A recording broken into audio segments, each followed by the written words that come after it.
সুদ খায়, যে ব্যক্তি সুদ দেয়, যে সুদ লেখে, যে সুদের ব্যাপারে সাক্ষী থাকে, তারা সকলেই সমান সমান।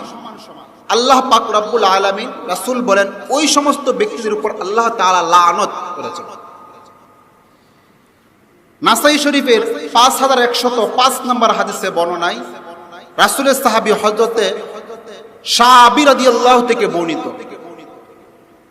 আল্লাহ রাসূল সাল্লাল্লাহু আলাইহি ওয়াসাল্লাম বলেন, লানার রাসূলুল্লাহ সাল্লাল্লাহু আলাইহি ওয়াসাল্লাম আকালার রিবা, যে ব্যক্তি সুদ খায় আল্লাহ তাআলা ওই ব্যক্তির ব্যাপারে লানত করেন।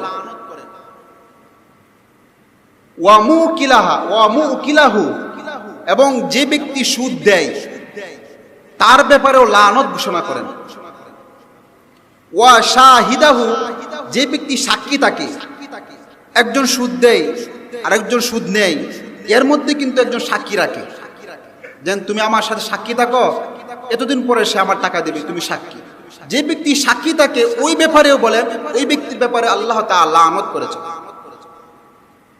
ওয়া কাতিবাহু, যে ব্যক্তি লেখে, সুদের লেখক, যে ব্যক্তি সুদের ব্যাপারে লেখে, ওই ব্যক্তির ব্যাপারে লানত ঘোষণা করেছেন। ওয়াল ওয়াশিমাতা, যে ব্যক্তি শরীরের মাধ্যমে দাগ দেয়।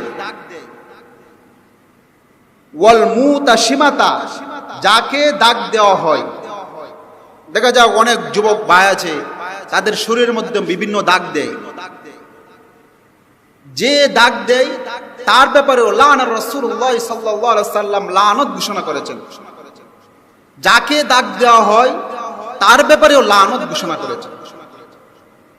তাহলে আমরা চেষ্টা করব সুদ না খাওয়ার জন্য, কাউকে সুদ না দেওয়ার জন্য, সুদের ব্যাপারে সাক্ষী না থাকার জন্য, সুদের লেখক হিসাবে না থাকার জন্য। পারবো না ইনশাআল্লাহ? সুদ খুব মারাত্মক একটা জিনিস।